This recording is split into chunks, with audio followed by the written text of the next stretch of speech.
New Year's Eve. The kind of night where people make promises they don't intend to keep.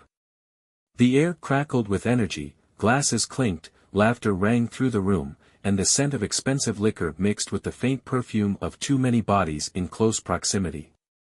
I was in a great mood, work had been good to me that year, and I had every reason to celebrate. My wife, Laura, looked stunning in her emerald dress, her dark hair cascading over her shoulders, laughing at some joke my boss, Richard, had just told. I trusted her. I loved her. And I thought she loved me. That illusion shattered 20 minutes later.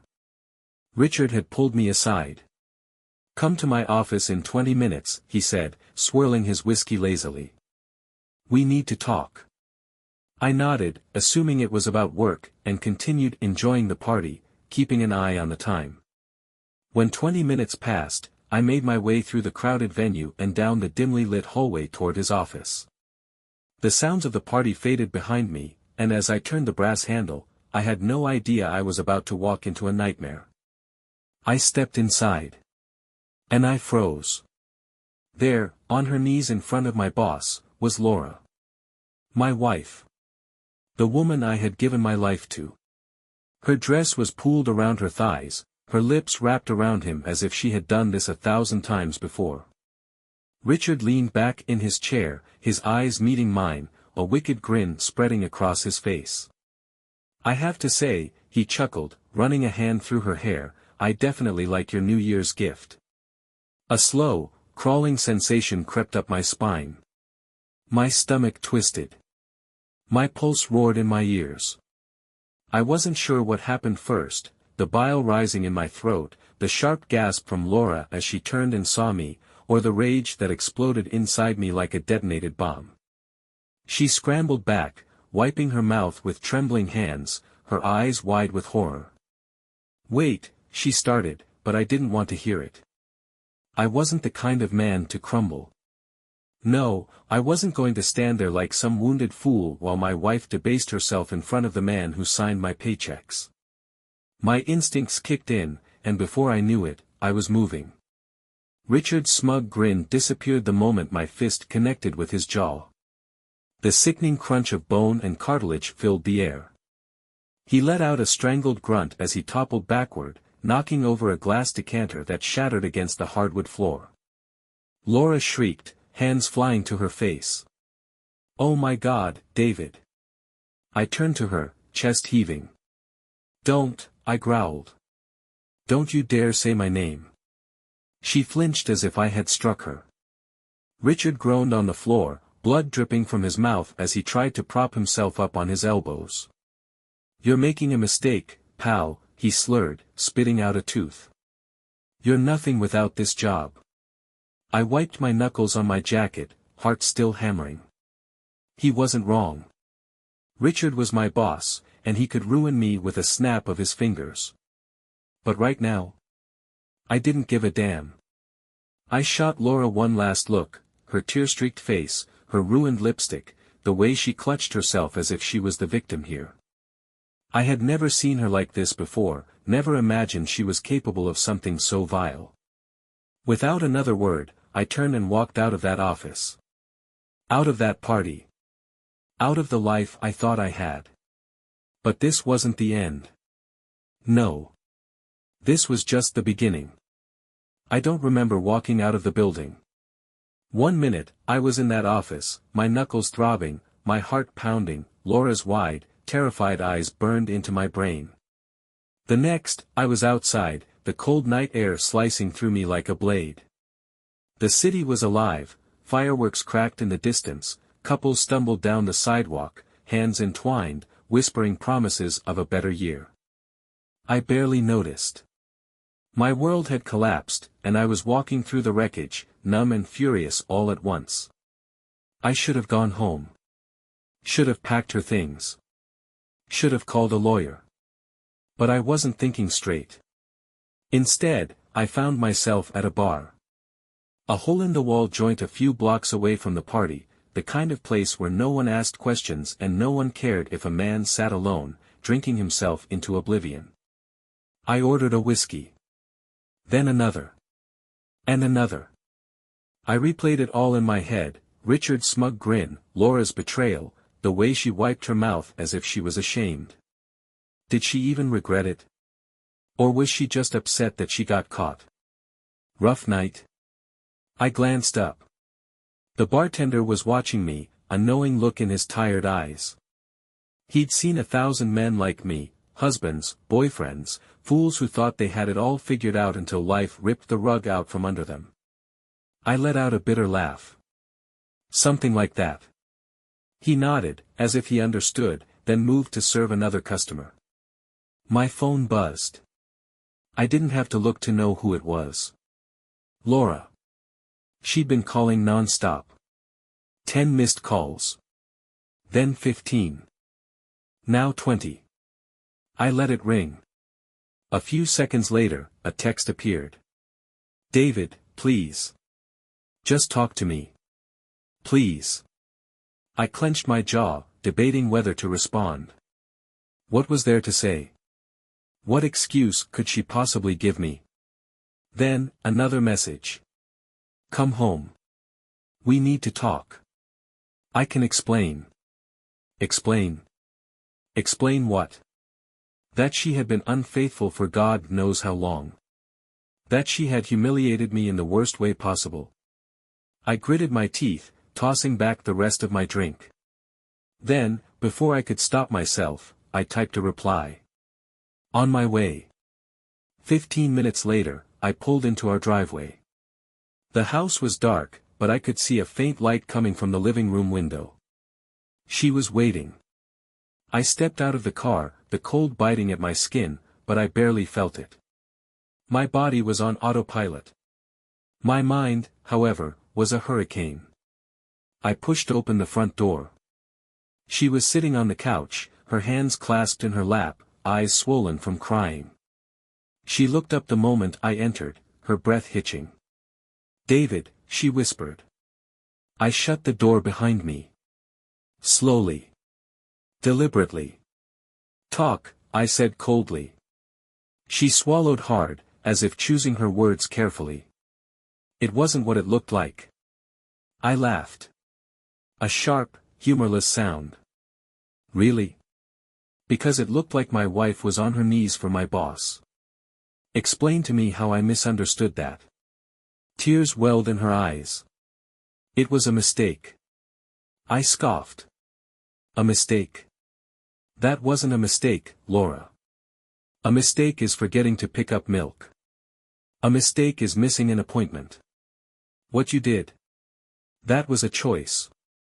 Her lower lip trembled. I never meant to hurt you. Then why did you do it? She hesitated. A flicker of something crossed her face, guilt, shame, maybe even fear. And then, she said something that made my blood run cold. Because I had to. Silence. I stared at her, my mind racing. What? She looked away, her hands shaking. It wasn't just me, David. Richard, she stopped, taking a shuddering breath. He has something on me. I felt the ground shift beneath me. What are you talking about?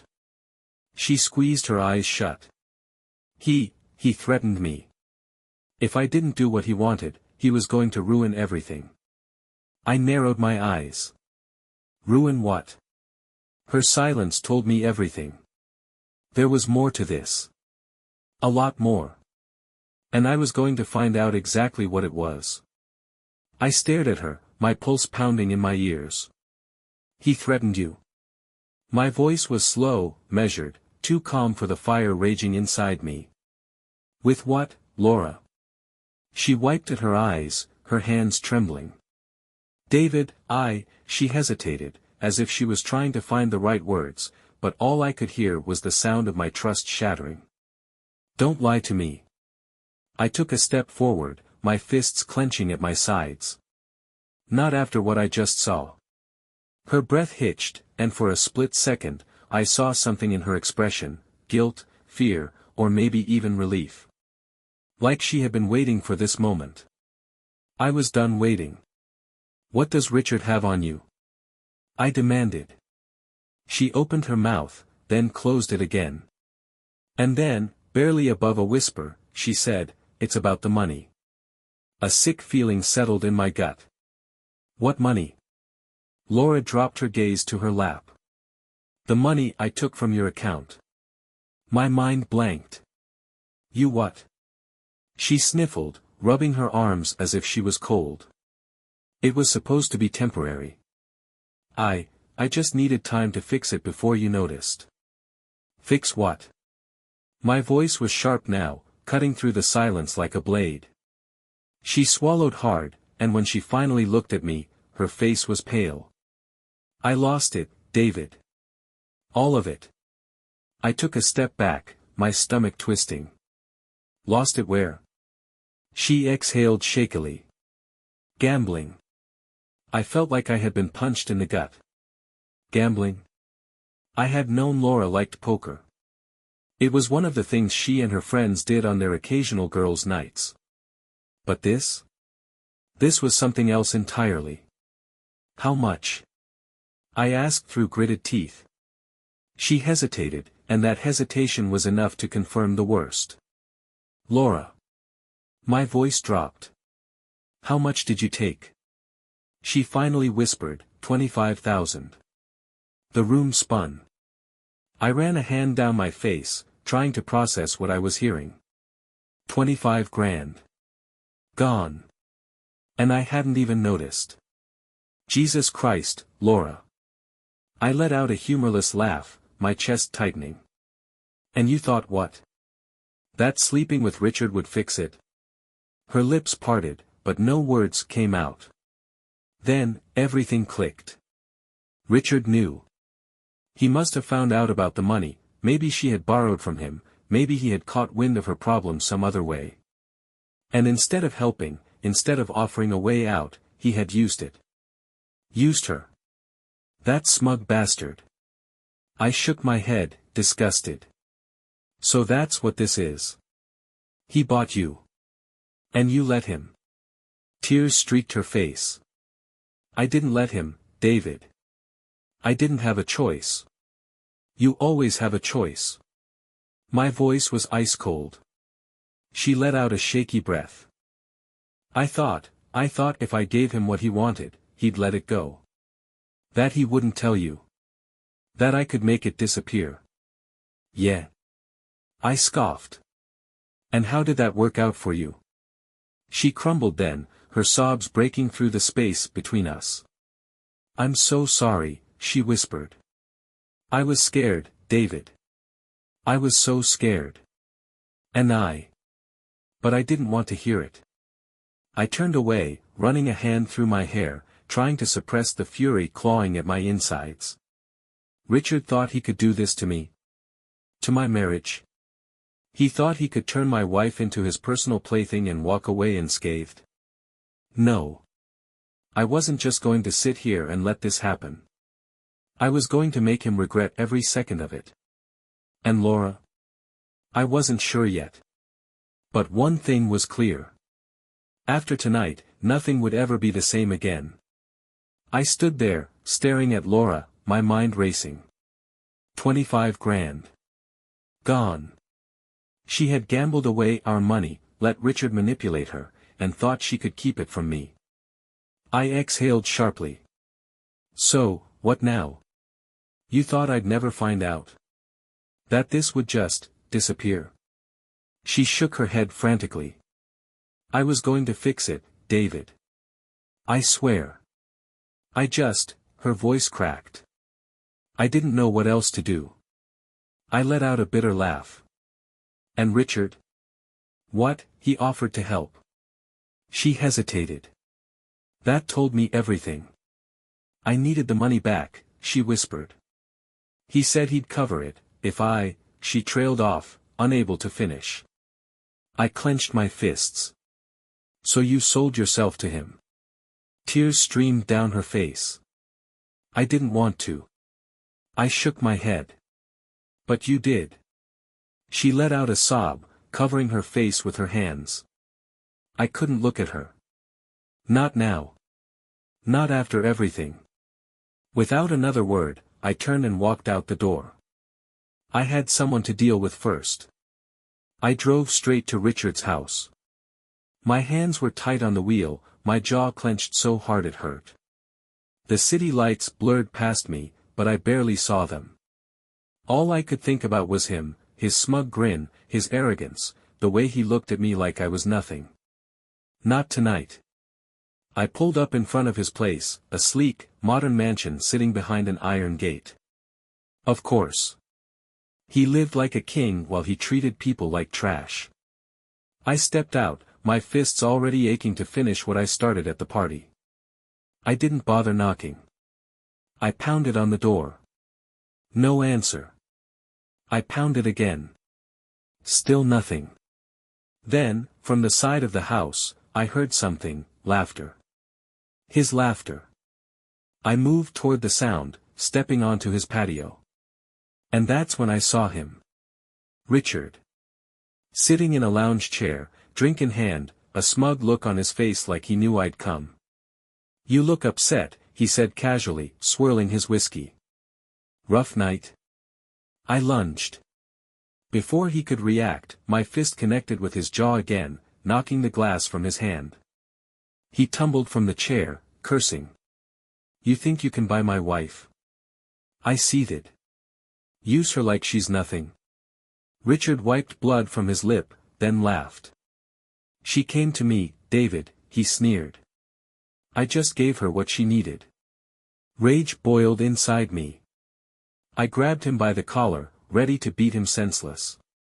Then he said something that stopped me cold. "She's not telling you everything." My grip tightened. "What?" He smirked. "You think this was just about money? You really believe that?" My stomach twisted. "What the hell are you talking about?" Richard chuckled, wincing as he sat up. "Ask her." I stared at him, breathing hard. Something about the way he said it, so sure, so amused, made my blood run cold. What wasn't she telling me? I stormed out of Richard's house, my mind spinning. "She's not telling you everything." His words echoed in my head like a warning I couldn't ignore.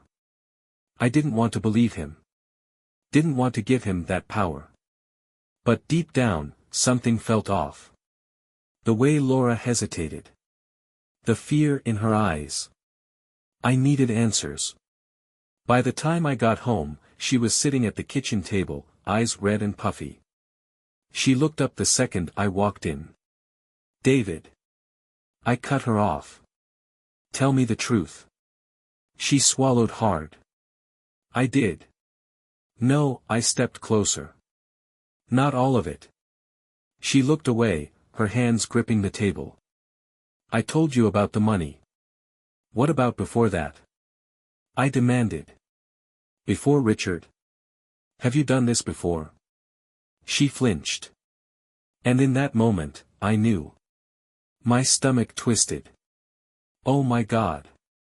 She reached for me. "David, please." I stepped back. "How long?" Tears streamed down her face. She choked on her words. "It started a few months ago." The room tilted. Months. This wasn't just a mistake. This was a choice. Over and over again. I clenched my jaw, trying to keep my voice steady. "So you lied to me. You didn't just sell yourself to pay off a debt. I exhaled sharply. You were already cheating." She sobbed. "I didn't mean for it to happen." I laughed bitterly. "You didn't mean to." "What, you just tripped and fell into bed with him." She shook her head, breaking down completely. "I messed up. I was scared. And I knew if I told you, I'd lose you." I stared at her, my chest tight. "You lost me anyway." Her sobs turned to gasps. "David." But I was already walking away. Because I knew, in that moment, I could never look at her the same way again. I didn't sleep that night. I sat in the dark living room, staring at nothing, replaying every memory of our marriage. Every smile, every kiss, every late-night conversation where we promised we'd always be honest with each other. It had all been a lie. Laura stayed upstairs. I could hear her crying through the walls, but I felt nothing. No sympathy. No anger anymore. Just emptiness. At some point, I checked my phone. Missed calls. Texts. Not from Laura. From Richard. I opened one. I warned you. You didn't want to listen. Another. Your wife isn't as innocent as you think. I exhaled slowly, fighting the urge to drive back to his house and finish what I started. He wanted me angry. Wanted me reckless. I wouldn't give him the satisfaction.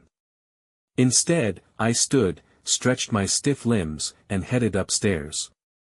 Laura was sitting on the bed, curled up like a child, her face buried in her hands. She looked up the moment she heard me. Her eyes were bloodshot, her skin blotchy from crying. "David," she whispered, voice raw. "Please. I want answers," I said coldly. She swallowed. "I already told you." "No," I cut in. "You told me what you thought I could handle. Now tell me the rest." She hesitated. And that hesitation was everything. I crossed my arms. "How did it start?" She wiped at her nose, staring at the floor. He came on to me first," she admitted. "Months ago. At a work dinner. I felt a fresh wave of nausea. And..." She sniffled. I turned him down. I scoffed. "Right. I did." At first, her hands clenched into fists. But then, he started giving me attention. Compliments. Made me feel seen. I shook my head. "You mean he made you feel wanted?" She flinched. Guilt gnawed at her features. It was stupid. I should have shut it down. But then the gambling got worse, and I was desperate, and he offered to help. I laughed bitterly. "And the price was you."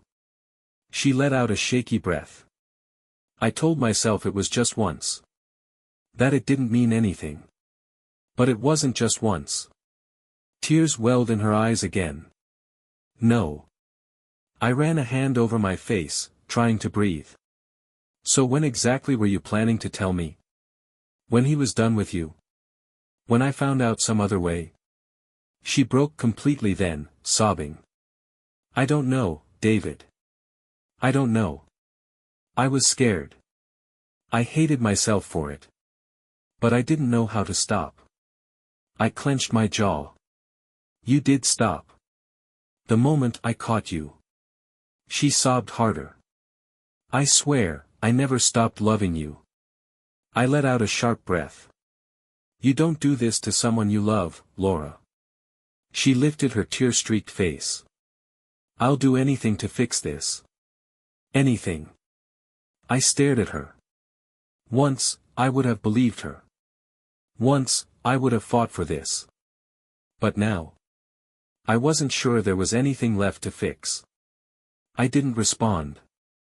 I just stood there, staring at the woman I once trusted more than anyone in the world, feeling like I didn't even know who she was anymore.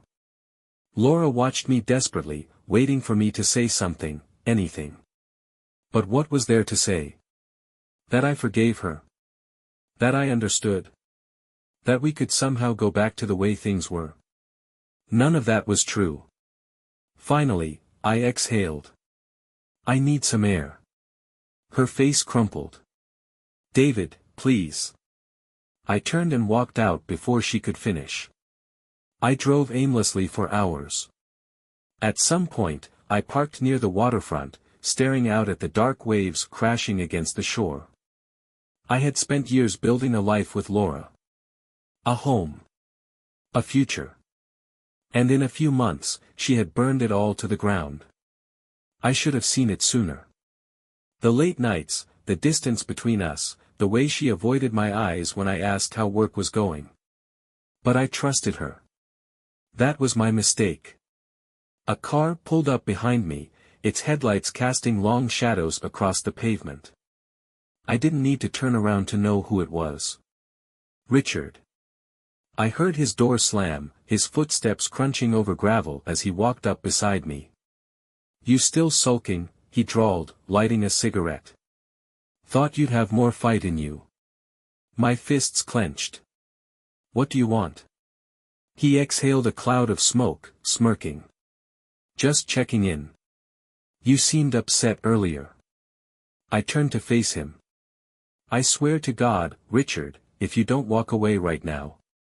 He grinned. "What? You'll hit me again? Be careful, David. You keep acting out, and you'll end up losing more than just your wife." Something about the way he said it made my blood run cold. I narrowed my eyes. What the hell is that supposed to mean? He took another drag, then flicked the cigarette into the street. "Just saying, you don't really know Laura, do you?" My stomach twisted. "Stop playing games." He chuckled. "You think this was the first time she's cheated?" My breath hitched. He tilted his head, watching me like a predator sizing up its prey. "Did she tell you about the guy before me?" I felt like the ground had been ripped out from under me. "Before him?" I swallowed hard, my heart hammering. "You're lying." Richard smirked. "Am I?" For the first time since this nightmare started, I felt real fear. Because deep down, I wasn't sure I wanted the answer. I felt my pulse in my throat. "Before you?" I repeated, my voice low. Richard grinned, watching my reaction like he was enjoying every second of it. "You really don't know, do you?" My hands curled into fists. "If you have something to say, say it." He stepped closer, lowering his voice like we were sharing some dirty little secret. "Laura's been playing this game a lot longer than you think." He smirked. "There was someone else before me. A colleague of mine. Maybe more than one." I felt my stomach twist. Lies. They had to be lies. But Richard didn't look like he was bluffing. He looked confident. And that's what scared me the most. "You're full of it," I snapped. "You're just trying to break me down." Richard shrugged. "Believe what you want. But if I were you, I'd start asking more questions." He turned to walk away, then stopped. "Oh, and one more thing." I clenched my jaw. "What?" He grinned. "She came to me, David. Not the other way around." I lunged. But before I could reach him, he was already walking back to his car, laughing under his breath. I stood there, breathing hard, fists trembling. Laura had lied about the gambling. Lied about Richard. Had she lied about everything? I needed the truth. And this time, I wouldn't stop until I had it. I slammed the door open when I got home. Laura was still in the bedroom, sitting on the edge of the bed like she had been waiting for me. Her eyes widened when she saw me. "David. Who was he?" I demanded. She paled. "What?" I stepped closer. "Before Richard. Who was it?" Her breath caught. "David, I shook my head. "Don't lie to me, Laura." "Not again." Her lips trembled. It was someone from work." I swallowed the lump in my throat. "How long?" She wiped at her eyes. "A year. A year." I let out a shaky breath, running a hand through my hair. So this wasn't just about money. This wasn't just a desperate mistake. This was who she was. I exhaled slowly. "You could have told me." She let out a choked sob. "I didn't want to lose you." I stared at her. "You lost me the moment you made that choice." Her face crumpled. But I wasn't angry anymore. I was done. Silence stretched between us. Laura sat on the bed, her face streaked with tears, waiting for me to say something that would make this all go away. But there was nothing left to say. I exhaled slowly, forcing myself to stay calm. "I need you to pack a bag." Her breath hitched. "David, please." I shook my head. "No more begging, Laura. No more excuses. You did this. You chose this. And now, we're done." She let out a broken sob. "We can fix this." I laughed bitterly. "Fix what?" Our entire marriage was a lie. Her hands trembled as she reached for me, but I stepped back. "David. Pack your things," I repeated, my voice flat. For a second, she just stared at me, like she still thought I might change my mind. That I might forgive her. That I was still her David, the man who would do anything to protect her, to fight for her. But that man was gone. She finally nodded, wiping at her face, and moved toward the closet. I turned and walked out of the room.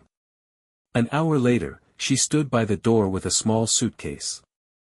She looked at me one last time, eyes desperate. "Is there any chance?" "No." Tears slipped down her cheeks. "I love you." I met her gaze, feeling nothing. "You love yourself more." She let out a shaky breath, then opened the door and stepped out. The moment it shut behind her, I let out a breath I hadn't realized I was holding. It was over. 3 months later, the divorce papers were signed. Richard was fired after HR got wind of his little arrangement with my wife and a few other women in the office. I didn't have to lift a finger, turns out, karma handled that for me. As for Laura, I don't know where she ended up. And I don't care. What I do know is that, for the first time in a long time, I feel free. And that's the best New Year's gift I could have asked for.